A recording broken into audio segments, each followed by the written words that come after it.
Hey everybody, Bungzy here with another ultralight review on ultralight backpacking. I'm going a little outside the box with this week's edition. Today I have a gear philosophy to share with you that I call Emerson your kit. Shall we? I'm going to share with you one of my favorite Ralph Waldo Emerson quotes. The philosophy he touches on has always resonated with me even as a kid, and I think it applies to our backpacking kits perfectly. The quote goes like this: "If the man owns land, the land owns him."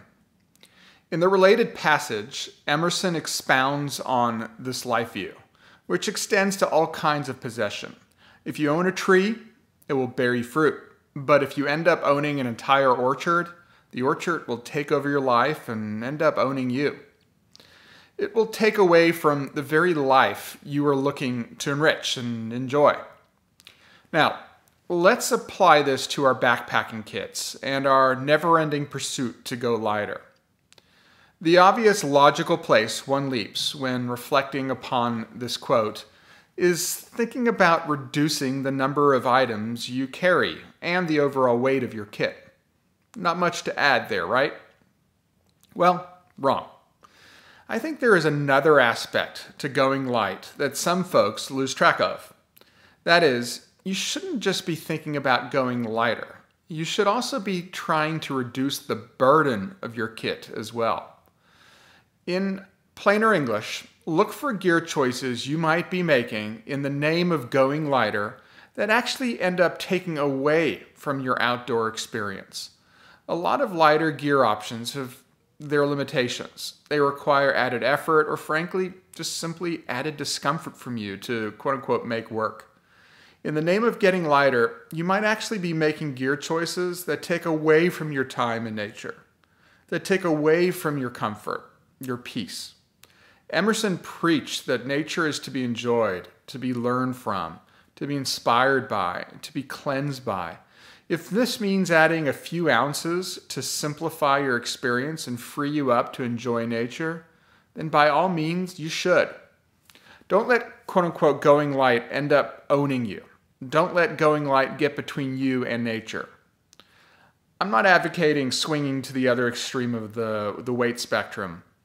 More and more gear and a heavier pack certainly detract from the outdoor experience. I'm with you. UL is good. But there is some cushion somewhere within a few ounces of your achievable bare bottom base weight that you should consider moving back into. I hesitate to put a hard number on this because we're all different, but consider adding a few ounces or maybe up to a pound back in. What alternative gear items would you bring that would improve and simplify your experience so that you spend less time messing with your gear or suffering and more time enjoying nature?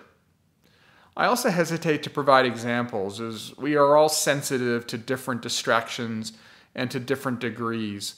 But for example, maybe you need a more comfortable mattress, a shelter with bug protection. Maybe you like warm food. Pick one or two. The suffering and added effort you take on in the name of going light could be lifted for just a few ounces. A few ounces stands between you smiling through your entire experience versus suffering through your experience. If Emerson were UL, he'd say, don't let your gear own you. Don't become a slave to making the gear work in the name of quote-unquote going light. It's a perfect example of chopping your nose off to spite your face.